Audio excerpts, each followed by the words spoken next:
El derecho en la vida diaria le agradece la información a Diario Judicial, portal argentino de noticias jurídicas, directora licenciada Analía Siguier y los doctores Matías Werner y Guillermo Páez Juárez. Secretariado de Ayuda Cristiana a las Cárceles, presidente doctor Alberto Raúl Santos Giordano, defensor público oficial de la Nación.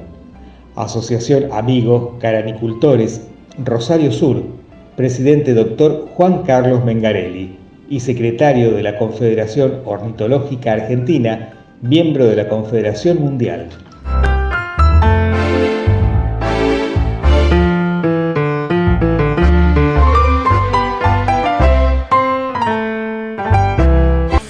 En este programa El Derecho en la Vida Diaria, estamos en la segunda media hora con el invitado de hoy, que ya les fuimos adelantando el tema, pero no le dijimos a cargo de quién iba a estar este tema, tan en boga en este último tiempo. Se trata nada más ni nada menos que del doctor Gabrieli. Sí, el doctor Omar Ángel Gabrieli, que él es de Ciudad de Buenos Aires y ha participado en otras ocasiones, nos ha honrado con su presencia, ¿no?, a distancia, en otras ocasiones en este programa. El doctor es médico, además se especializa en todo lo que es medicina forense, pertenece al Secretariado de Ayuda Cristiana a las Cárceles, o sea, además de poseer todo ese conocimiento, lo aplica tratando de mejorar la condición de vida de sus semejantes. Es un querido docente también en el ámbito de la medicina y la medicina forense también. Es todo un ejemplo, doctor Gabriel, y muchísimas gracias por estar con nosotros en este programa. Bueno, nos escucha. El que da las gracias soy yo a ustedes, que ya demasiado hablan. No, es la verdad. No, para nada. Nada. Sin exageración. Los hechos son, doctor. Desde la ciencia positiva, usted sabe que es así. Claro. Está bien. No es ni humildad ni modestia. Es un hecho. Cuando los hechos son. Me asumo como un trabajador, sí, y que me gusta estudiar y buscar y cuestionarme las cosas, ¿no? Y buscarle alguna solución cuando se puede. Y ese es el motor, justamente. Ojalá todos tuviéramos, quedarnos en la comodidad. Nuestro Favaloro, pero en el área forense. Pero no, son cosas diferentes. Bueno, es otra especialidad. Diferentes porque son dos personas distintas, nada más, pero los valores son los mismos. Está bien. Yo tuve el honor, cuando hice la residencia en cardiología, haber rotado en cirugía cardiovascular, donde en ese momento nosotros rotamos en el Sanatorio Güemes, y bueno, tuve la oportunidad de conocerlo al doctor René Favaloro y a su gente, ¿no? Y realmente una personalidad muy interesante, con mucho carácter. Obviamente para lidiar y hacer lo que él hizo se necesita un temple especial, no lo hace cualquiera, ¿no? No, y más con las adversidades que tuvo que enfrentar. Sí, totalmente, justamente por eso, ¿no? Bueno, y así lamentablemente terminó. Y sí, fue una elección, pero es como que se vio impotente. Es triste, ¿no? Totalmente, esa es la palabra, tal cual, impotencia. Por más que tantas veces... Sí, dígame. Digo que la impotencia realmente es algo que lamentablemente en los últimos tiempos en nuestro país, en nuestro bendito país, se da, ¿no? Se da con mucha frecuencia, el hartazgo, la impotencia, lamentablemente. Casi un continuo, diríamos. Sí, es verdad, sí, es un continuo, parece un, como dicen ustedes, ¿no es cierto?, que hablan mucho en latín, un modus vivendi, parece que claro. Es un modo de vida, ¿no?, como que a veces se naturaliza y como que se asimila como algo. Yo escucho muchas veces las noticias de lo que ocurre. Tengo un hijo biólogo que está transitoriamente, hace 3 años que está en el Instituto de Biología ahí de Rosario, biólogo molecular, Y bueno, y escucho, bueno, hablo con él, pero escucho las noticias de cómo ustedes viven ahí en Rosario, Sí, sí, sí. con el tema de violencia, y realmente asusta, ¿no? Y Sí. me hace recordar a un paciente que yo tenía en el hospital que vivían sus hijos en Israel. Y Ajá. bueno, y me decía, entonces yo le preguntaba cómo sobrevivía él digamos, a la vida que tenían Ah, los claro. hijos allá en Israel. Y me decía, mire, doctor, ¿sabe? Lo que pasa es que uno se acostumbra porque Israel es un país que vive continuamente en guerra. Ujú. Entonces, bueno, ya estamos acostumbrados. Y bueno, y cuando uno escucha lo que pasa o lo que pasó el otro día en Rosario, y lo que pasa todos los santos días de Ujú. Dios en Santa Fe, en Rosario, realmente uno dice, pucha, que no hay que naturalizar eso No, y no. vivirlo, tomarlo como una forma de vida, porque eso es lamentable, ¿no? Estamos Pero bien, bueno, creo bien que Dios gracias, darwinianos. eso no.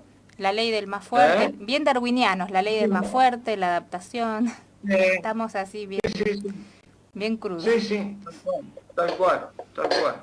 Sí, el Es adaptarse a algo dañino sería Claro, como para si... sí, sobrevivir. Bien, bien tal instintivo, cual. bien animal. Sí. Sí, sí, sí, sí, es así, es así. A usted lo habíamos Hay que trabajar. convocado, doctor, para hablar de la filia, ¿cierto? Que habíamos hablado también Ah, con el doctor Giordano. sí, Y sí, sí, sí, sí. específicamente las pedofilias y las diferencias que hay Sí, entre... claro. Sí, es una temática, digamos, fundamentalmente enfocado desde lo que nos toca a nosotros habitualmente en la tarea pericial, en la tarea médico forense.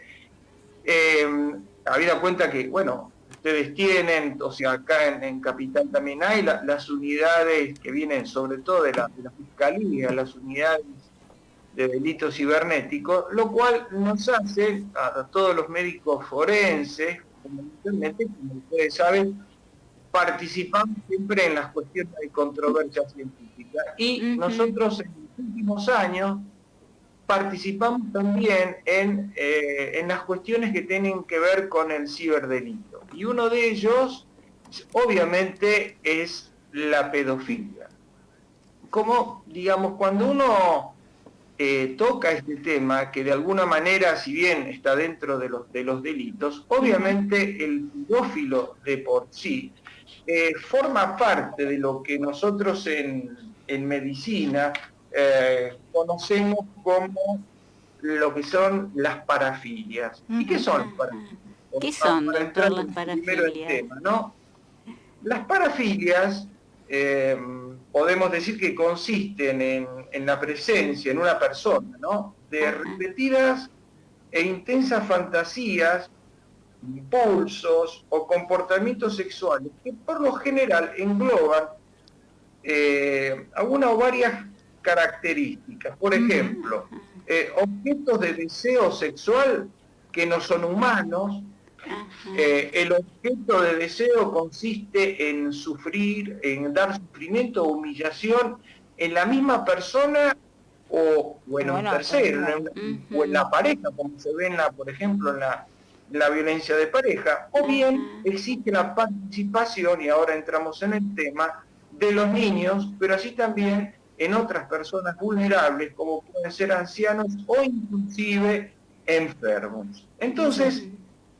estos son distintos comportamientos con respecto al objeto sexual. En este caso, entonces, ya entramos dentro de lo que es la parafilia, ¿no? Que esto es Ajá. un término que en sí, cuando uno hace un análisis médico-legal o de la bibliografía, uno ve que es una de las parafilias que uno ve con mayor frecuencia en la práctica pericial o en la Ajá. práctica médica también, ¿no? Porque esto tiene, como ustedes verán, tiene mucho que ver con la psiquiatría, y Ujú. fundamentalmente con la psiquiatría forense. Sí, sí. Ajá. Y, y es como le diría, es una de las parafilias más frecuentes, que consiste en qué? En que la persona busca la excitación o el placer sexual derivado de sus fantasías o actividades sexuales con menores prepúberes. Es gravísimo. Esto es importante tenerlo en cuenta y hacer una diferencia. En muchas ocasiones, ya sea, digamos, uno lo ha observado a través de los medios, como también de la bibliografía, se hace como un sinónimo entre lo que es el pederasta y de lo que es el pedófilo. Y son cosas totalmente diferentes. Para ser uno más meticuloso, más concreto y riguroso, es de señalar que el pedófilo o la pedofilia en sí es un término que es mucho más amplio, porque incluye todo tipo de relaciones con los menores. Son relaciones que pueden ir tanto desde la homosexualidad o la relación homosexual hasta la heterosexual. En cambio, el pederasta se refiere a la atracción homosexual por los prepúberes, fundamentalmente. Claro. Está más delimitado, más... Claro. Exactamente.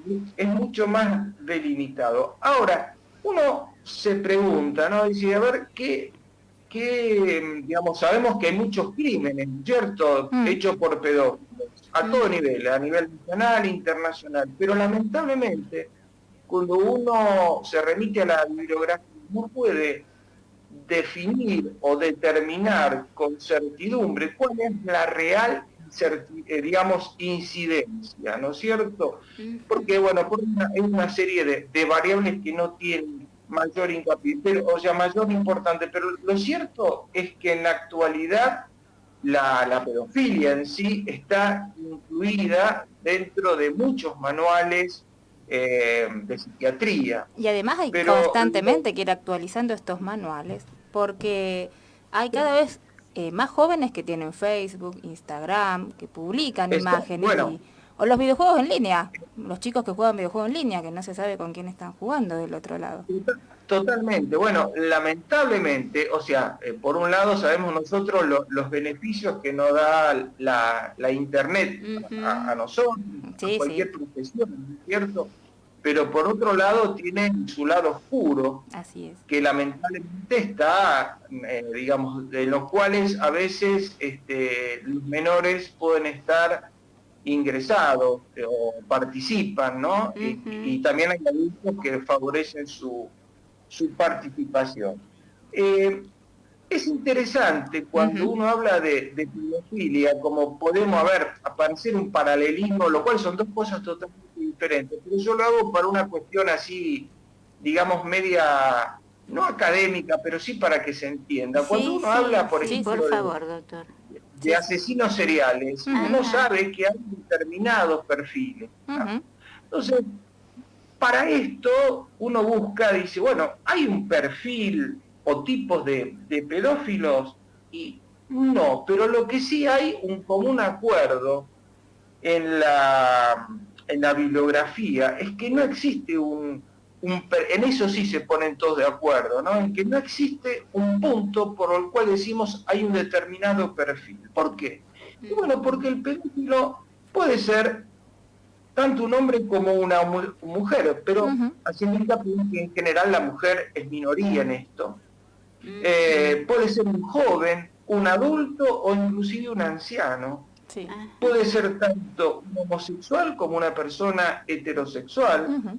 Pueden preferir o suelen mayormente preferir a las niñas, pero también puede tener algún tipo de encanto por los niños o por ambos a la vez. Lo que es esto es importante, y a lo que recién hablábamos con la doctora con respecto a las redes, ¿no? Pueden conocer a la víctima y de esta manera pueden ser, inclusive dentro de este contexto, pueden ser familiares o amigos, o ser individuos totalmente desconocidos de la misma. Lo particular de esto es que estos actos que realiza el pedófilo con el menor pueden ir desde una variada gama de acciones o de accionar del pedófilo, desde una actitud que puede ser meramente masturbatoria, utilizar, digamos, la utilización de digamos, del medio pornográfico, lo que sea la pornografía infantil, llegar a los tratamientos con connotación sexual, obviamente, inclusive a la violación, obviamente. E inclusive algunos utilizan, por así decir, la violencia y otros sutiles actividades o técnicas de manipulación. Claro. Exacto, manipulan al prepúber. Yo recordaba una película que estaba basada en un caso real, perdón, le estoy interrumpiendo, No, me encanta. donde la película relataba lo que le sucedió a esta niña, bueno, que ella había sido víctima de un caso como estos, pero ella no lo había denunciado porque ella creía que este hombre la amaba. Lo que pasa es que cuando ella creció, él perdió interés. Y ahí se dio cuenta que no era así. Claro, como ella pensaba, que claro, era ella, un afecto. Claro, ella creía que estaba bien y no estaba bien esto. Había sido manipulada. Claro, y es pervertir el crecimiento, los valores de la niña, el niño, lo que fuere. Sí. Sí, afortunadamente, viendo un lado a lo que la doctora recién, digamos, hablaba del cine, por así decirlo, de la pantalla, en ese caso es bastante interesante porque hay uno habla en este caso de pedofilia. La doctora recién está hablando de que hay una película que trata el tema. Hay mucha temática que tenga que ver con el ciberdelito y que tenga que ver con la minoridad. Y está plasmada en muchas películas. Nosotros hace muy poquito hicimos una actividad docente, una jornada, hablando del juego de la asfixia en los adolescentes, que es el shocking game famoso. Divertido el juego, sí. Exactamente. No hay nada que jugar. Y hay una película que si uno la googlea está, y como así hay otras, ¿no es cierto? Mucha cuestión que tenga que ver con la minoridad, el crimen, la ciberdelincuencia que aparecen en distintas películas, que a veces uno obviamente las busca o las encuentra por otra temática pareciera, pero obviamente el entretejido nos lleva a esto, ¿no? Sí. Yo lo que quería enfatizar, ¿no? Es con esta cuestión del pedófilo, ¿no? Haciendo un poquito también a ver, ¿qué piensa un pedófilo? Esa es una pregunta que uno siempre se hace, ¿no? Cuando le toca peritar a un individuo, fundamentalmente, ¿no? Y uno es dice... difícil, meterse en la mente enferma de alguien, porque... Exactamente. Y realmente cuando uno ve la bibliografía, cuando uno tiene que hacer un examen, uno tiene que hacer relación a lo que se llaman las distorsiones cognitivas. ¿Y qué es eso? Son alteraciones, obviamente, en la parte de la conducta, del conocimiento, digamos, de la interrelación que estas personas tienen. Y yo voy a hablar de distorsiones cognitivas más frecuentes. Por ejemplo, ¿cuál es el pensamiento que muchos de ellos tienen? Bueno, ellos piensan que las caricias sexuales no son realmente tener sexo con un... Y por eso para ellos el significado es que no hacen ningún mal. Por otro lado, asumen que los niños no lo cuentan debido a que les gusta este tipo de tocamientos o de fotografías, que el sexo mejora la relación con un niño, que los contactos sexuales serían una mera muestra de cariño, que la falta de resistencia física del menor de alguna manera tendría que ver con un deseo íntimo de tener el menor un contacto sexual. Y si no hay violencia, al menor no le va a generar distintos trastornos en su desarrollo. O sea que le hacen un favor al menor, es por su bien. Eran como un Robin Hood, ¿no? Pero Claro, claro. No, Y aparte claro. que los pedófilos muchas veces, y esto está muy resaltado en la literatura, suelen defender el derecho a amar de los niños y más, su derecho de expresar alegando que cuando no hay violencia, explotación o prostitución, su preferencia sexual debe ser respetada. O sea que como que la preferencia sexual del menor es hacia ese individuo, hacia ese individuo mayor. Ahora, es importante ver que cómo explicamos esta, o sea, no podemos decir que está en la mente, pero sí se han encontrado, digamos, obviamente en el análisis de muchos pedófilos que han sido estudiados, ¿no es cierto? Y se han buscado variables que empiezan a ser prevalentes o como determinados marcadores. Ajá, ¿no? como un factor ejemplo, común matemático.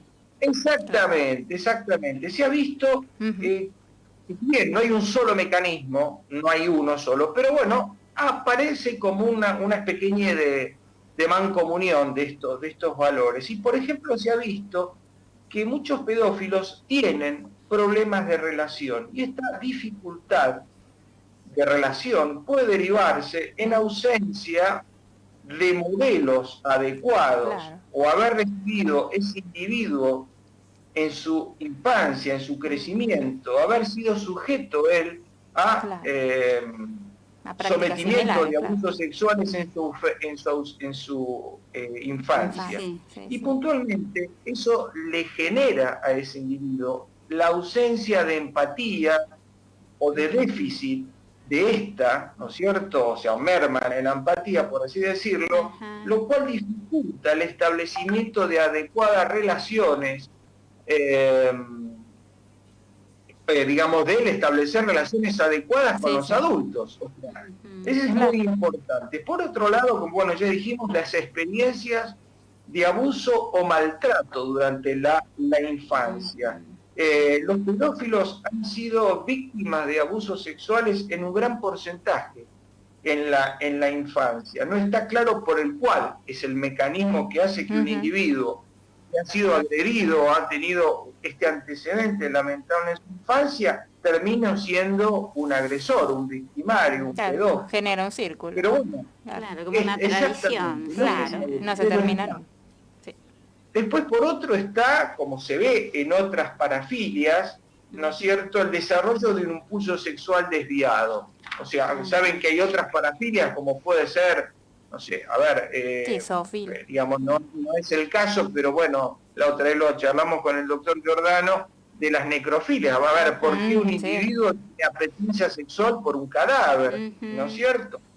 Después, esto sí es muy importante, y lo recalco, porque esto es algo que lo resalta la literatura, lo resaltan los investigadores, los psiquiatras, lo que es el haberse alterado la secuencia normal del cortejo. ¿Y qué es eso? Cuando uno tiene un desarrollo, todos hemos tenido un desarrollo en nuestra infancia, en nuestra adolescencia, y hemos pasado en un proceso de selección y atracción que conduce, obviamente, a que nosotros logremos una relación íntima, ya sea de amor, de compromiso, de sexo, de convivencia en pareja, de matrimonio, etcétera. Pero hemos pasado determinadas etapas. Sí. Aparentemente, lo que se vislumbra a través de la psiquiatría y sobre todo de la psicología dinámica, es que aparentemente habría alguna alteración y una fijación de estos individuos en esa etapa de selección y se quedan con los prepúberes. Entonces generan la atracción a ese nivel, ¿se entiende? Sí, y no es con una persona, porque cuando la persona crece ya se pierde el interés. Está objetizada. Y después, bueno, exacto, y después, bueno, que pueden aparecer, qué sé yo, trastornos cognitivos, otros hablan que realmente la pedofilia es como una adicción sin sustancia, a tal punto que algunos hablan de eso, ¿no? Por otro lado, hay explicaciones biológicas. Dentro de ese terreno, bueno, se han determinado que los pedófilos pueden tener determinadas alteraciones por disfunción cerebral, por lesiones a nivel del lóbulo temporal, frontal, etcétera. Y otros que, bueno, alteraciones hormonales, altos niveles de testosterona, etcétera, etcétera. Pero bueno, lo cierto es que para ir finalizando y dándoles a ustedes un cierre de esto, es el tratamiento. El tratamiento acá está llevado fundamentalmente desde la psicoterapia, fundamentalmente la psicoterapia cognitivo-conductual, hasta la farmacología, en los cuales se utilizan determinadas sustancias con el fin de disminuir la libido de estas personas. Lo concreto es que lo que se trata acá es que, digamos, y dentro de la terapia médica está lo que se denomina también la castración química.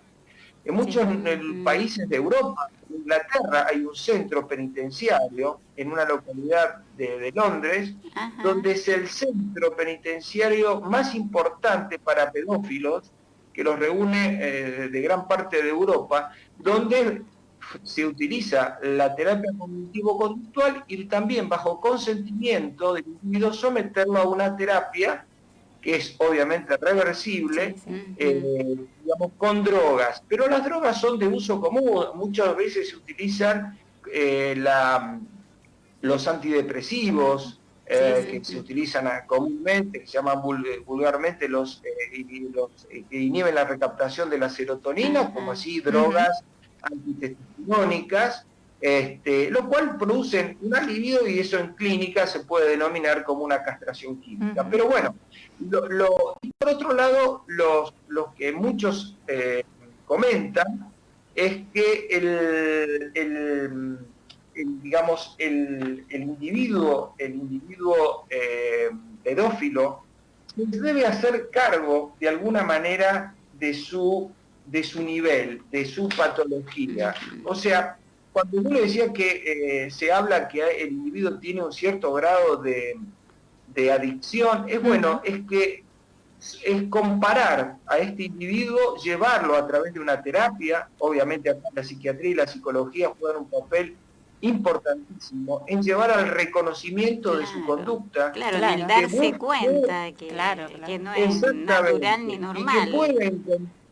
Exactamente, y que pueda reconocerla, reconocer el estímulo que lo pueda llevar hacia eso y que pueda de alguna manera entrar, entre comillas, lo cual evidentemente no es fácil, en un periodo, y acá pongámoslo con negrita, de abstinencia en cuanto a su estado, ¿no es cierto? Eso es lo que de alguna manera es lo que tratan de enfatizar digamos, muchas alternativas de tratamiento, ¿no es cierto? Redirigir la libido, claro. Exactamente, también, muy bien, doctora, como el arte, la música, o una pareja adulta. Exactamente, lo cual, como usted bien lo dice, es digamos, ellos dicen en buscar una abstinencia controlada, lo cual creo que es muy difícil. Nosotros en nuestro servicio penitenciario federal tenemos una unidad penitenciaria en Neuquén, fundamentalmente en la localidad de Cenillosa, donde muchos de los pedófilos que cursan pena a través del servicio penitenciario federal son derivados a esa unidad penitenciaria especializada para este tipo de internos. Pero ¿no? qué interesante, doctor. De delito. Seguiríamos hablando con usted, doctor. Porque... hay que invitarlo de nuevo. Sí. No le pedimos que venga a Rosario por ahora. Sí, voy a ir seguramente. Pero sí, es un tema, es muy amplio, pero bueno, hemos tratado de dar un pequeño refrito, como se diría. No, pero muy completo, no, encantó. Muchísimas gracias, doctor Gabrieli. Bueno, gracias a ustedes. Cuando nuevamente nos permitan la presencialidad, lo haremos venir al doctor, bueno, siempre que pueda, y que no haga tanto calor, no lo vamos a hacer sufrir el calor acá al doctor. No hay ningún problema, lo sufrimos acá también, así. Bueno. Gracias y hasta cualquier momento, doctor Muchas Gabriel. gracias. Bueno, gracias a ustedes. Saludos, gracias. Gracias. Bueno, hablábamos con el Gracias. doctor Omar Ángel Gabrieli, médico de la ciudad de Buenos Aires, especializado en el área forense, que también es el médico forense de la ciudad de Buenos Aires, del Poder Judicial de allá. Le agradecemos mucho el tiempo que nos ha brindado y ya nos tenemos que ir. Hasta Así el que- próximo viernes entonces, en una nueva emisión de El derecho en la vida diaria.